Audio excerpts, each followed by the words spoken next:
Law, what's your response? I think if this has brought up one good thing, it's a discussion as to maybe a potential way to change some things. And just an idea, I think we've talked about how some of the speeches go on the 20, 25, 30-minute range. I think editing is a huge factor in these. You're also trying to give a good speech. And for every one of the Shannon Sharpe speeches that is great and eloquent, there are some that ramble on, as you've mentioned. So the Hall, after they're done with the speech, everyone that's enshrined goes over to the side to a podium with their bus. They carry it down. They're missing the next introduction of video. They miss part of the next speech. They take photos for the media, every one of them with their bus. It's about a 4-minute process. Why not do kind of what the Academy Awards does, where they limit the speeches to 45 seconds in that case, put a limit of 15 minutes maybe in this instance, where the script is then edited so the Hall, the person knows where to hit kind of their timings.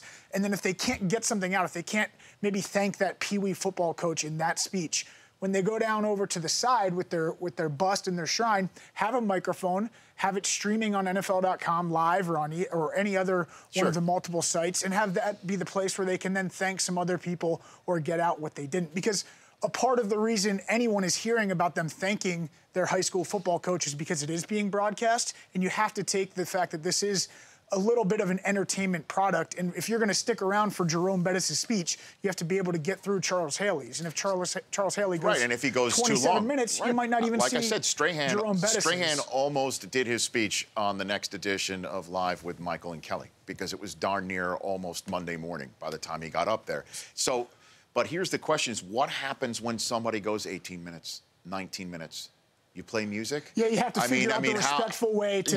There isn't one. There isn't one. You know, most of these guys hire people to go over their speeches with them so they can hit it on the right time. So at that point, it becomes a working back and forth between themselves, the people helping them on their speeches in the Hall, but there is a respect factor for your fellow I know Chinese. That. They go over it. They talk about it. They hammer the point home.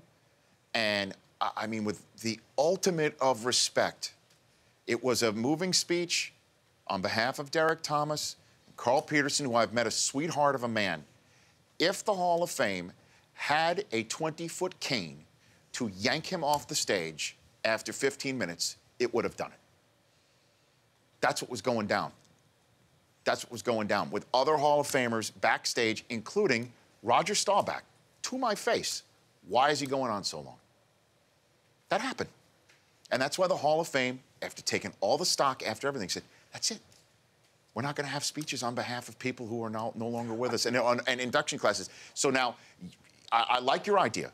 Well, I like your idea. We're in a multi-platform world. Yeah. We're in a multi-platform world. So you've got 15 minutes to make your case, and you've got 15 minutes here in your moment in the sun, and then if other stuff, put it in another speech that people can watch online if you're so interested. Keep things moving along. What happens if someone goes 18 minutes, 20 minutes, 22 minutes? What are you going to tell this guy who's waited his whole life to get up here and thank everyone in his life? There's no answer to it except, look, everybody let's just, if it doesn't matter and everybody's there and all the Hall of Famers just want to sit through the whole thing and fans, it doesn't matter, it's their day, then let everybody speak. But this speech isn't their end-all, be-all either. This isn't like they give the speech and they're never going to be heard from again. They're going to have time to talk. I mean, some of them, though, Law, do not have the profile in the 21st century. Tom Hanks or Matthew McConaughey loses 47 pounds for Dallas Buyers Club, and he's given 45 seconds. I mean, they're telling me that I know it's not a 20-year career. That is a primetime network 3-hour television show. And this is also perfect example. This is something that has unlimited. A perfect example, and then we will throw to break, is last year Claude Humphrey. Claude Humphrey of the Atlanta Falcons, Philadelphia Eagles. For like 2 hours. He went on for a while, and at one point even said, "I know I'm going on forever, but I've been waiting." What was it, 28 years he waited? I've been waiting this long.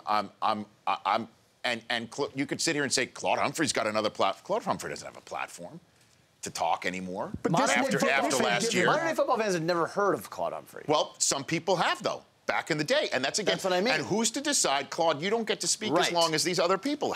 Les Richter, who's to decide? Who is to decide? Give me a list of people who, if they have an untimely demise, that they have the right to have somebody speak on their behalf, and the other people don't. Who's going to decide that? What's the metric? There isn't. There isn't. I don't know if there's any way out of this, other than to just say, look, this thing's going to be 8 hours.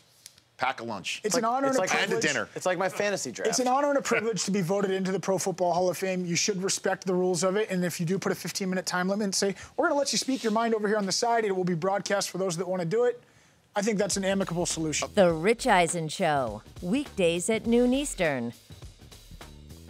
On Audience.